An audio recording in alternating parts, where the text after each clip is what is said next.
기출문제 관련 풀이 시작하겠습니다. 예, 지금부터 손끝에서 시작하는 정보통신기술사 저와 함께 시작해 보시고요. 좀 더 많은 자료를 원하시는 분은 보시는 카페에 오시면 체계적으로 자료가 정리되어 있습니다. 안녕하세요. 이번 시간에는 122회 1교시 9번 문제 대칭키와 공개키 암호화 방식에 대해서 비교하시오. 대칭키, 공개키는 뭐 간간히 나왔어요. 근데 요새 뭐 암호화 이게 나오면은 양자 암호화가 되죠. 양자 암호화. 양자 암호화는 여러분이 정리할 수 있을 것 하고 있을 거고요. 그래서 양자 암호화가 크게 하드웨어 방식과 소프트웨어 방식이 있다. 그래서 이게 QKD 방식이고 소프트웨어 방식이 양자 내성 암호화다. 그래서 QKD 방식은 주로 KT랑 SK, T 또는 B에서 하고 있고, 양자 내성 암호화는 어디서 하고 있죠? LG U+에서 주로 하고 있죠. 그래서 계속 둘이서 싸우고 있다. 그거 뭐 동양에 들어가면 될 것 같고요. 들어가겠습니다. 그래서 개요는 암호화는 평문을 임의의 사용자가 해독 못하게 하는 것이죠. 당연하죠. 해독을 못하게 하는 것이다. 그래서 암호화를 풀기 위하여 사전에 공개키와 비밀키 또는 대칭키 방식이 있다. 그래서 이 개념은 뭐 아시겠지만 대칭키 방식은 암호화키랑 복화키가 어떻게 된 거죠? 같은 거죠.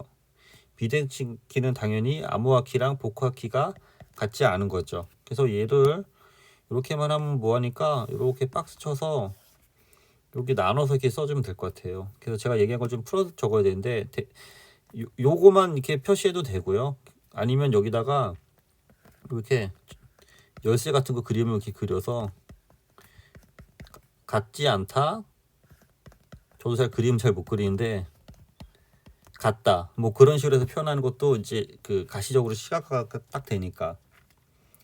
그래서 이거를 이제 그림을 이 제가 했던 이 앞에 그림을 이렇게 간단히 표시하는 거 있고요. 그럼 또 너무 또 간단한 것 같기도 하고. 그래서 뭐 좀 더 그려준다면은 뭐 텍스트라고 해도 되고, 우리가 쉽게 여기를 뭐 평문이라고 하죠. 여기서 평문이 있고, 얘를 이제 여기서 암호화한다. 시간이 있으면은 그림을 이쁘게 그릴 수 되는데 시간이 없으면은 빨리빨리 그려져 나가야 되기 때문에 뭐 이렇게 연습을 여러분이 편한 대로 하셔야 될 것 같아요. 그 다음에 네트워크 통해서 암호화된 걸 어떻게 다시 하죠? 이게 복화를 해야 되는 거죠. 복화해서 다시 원래의 평면을 다시 만들어야 되는 거잖아요. 우리가 볼 수 있게.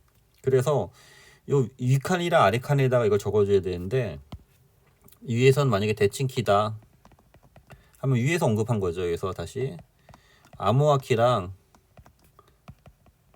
복화키가 같은 거죠. 양쪽에서 군에서 좀 갖고 있는 거고, 그래서 다시 여기 하면 아까 얘기대로 키가 같다. 요 내용이 계속 같은 말이 반복되는 거예요. 그럼 밑에는 쉽잖아요. 비대칭키. 비대칭키는 암호화키랑 복화키가 또는 복호키라고 해도 되고요. 같지 않다. 그래서 여기가 키가 다르다. 그래서 이런 게 좀 애매하면은 옆에다 이렇게 박스를 이렇게 쳐주는 것도 한 방법이고요. 이렇게 눈에 띄게. 그 다음에 전체적으로 큰 박스 하나 쳐주시고. 그래서 이 내용이 다시 이렇게 와야 되기 때문에 비대칭키의 특징, 공개키의 특징을 해봤습니다. 그래서 비대칭키의 특징은 속도가 느리다. 그래서 암호화 및 복화 시에도 속도가 느리다.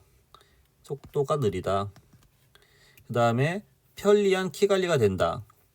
대칭키에 의해 키 관리가 용이하고 주요 키로는 RSA라든지 타항 곡선 방식이 있다. 라고 해서 이렇게 박스 치고 여기 이렇게 나눠주시고, 여기도 이렇게 박스 치고 나눠주시고 해서 내용 설명 풀어주시면 될 것 같아요. 이건 여러분들의 능력이니까 여러분들의 용어로 풀어주면 될 것 같아요.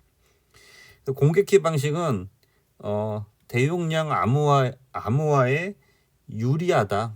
그래서 공개키는 대용량 암호화를 하는데 유리하고, 다양한 많은 사람들이 사용하는데 데 되게 좋다. 왜냐면 비대칭키는 키 관리해야 되니까 많은 사람들이 그거를 키 관리하는데 어렵다라는 측면으로 접근하는 거고요. 그 다음에 연상 속도가 빠르다. 또는 이렇게만 쓰면은 약간 공간이 많으니까 비대칭키에 비해서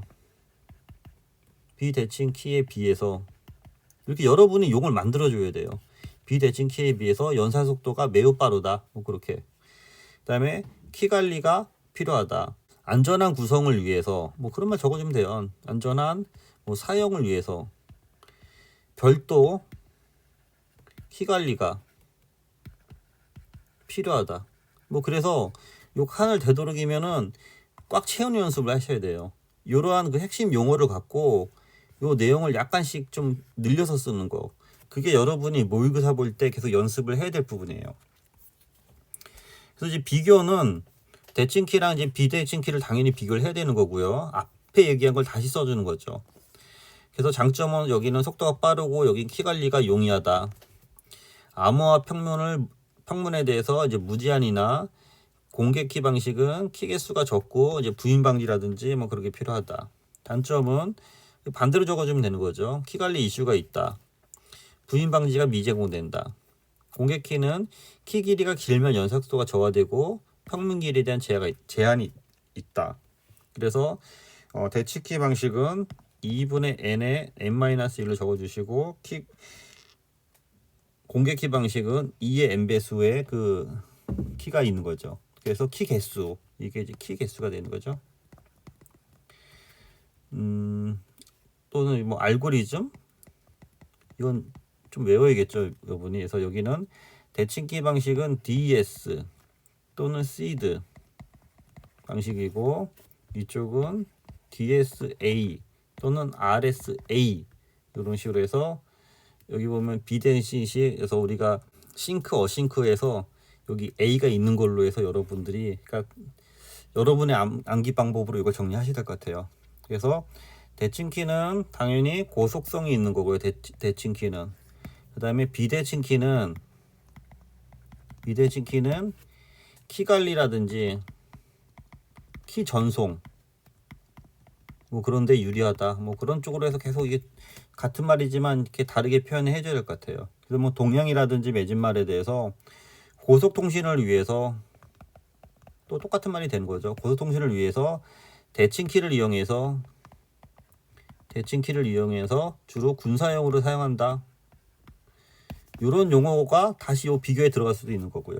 그래서 대칭키 방식하고 우리가 비대칭키 방식을 계속 얘기했잖아요. 그래서 대칭키와 비대칭키 방식을 혼합한 또는 개선한 하이브리드 방식이 사용되고 있다. 뭐 그런 거. 뭐 그런 식으로 해서 마무리하면 될 것 같아요. 이게 여러 가지 얘기를 했지만 똑같은 얘기를 계속 하는 것 같아요. 저도요. 똑같은 얘기에 대한 핵심이 뭐냐? 복호화키랑 암호화키가 같냐 안 같냐에 이걸 갖고 계속 똑같은 말을 말장난하는 거죠. 그래서 그거를 풀어 쓸 수 있게 계속 정리하고 여러분이 쓸 수 있게 계속 그 뭐랄까 연습을 하시기 바랍니다. 네, 이상입니다. 수고했습니다.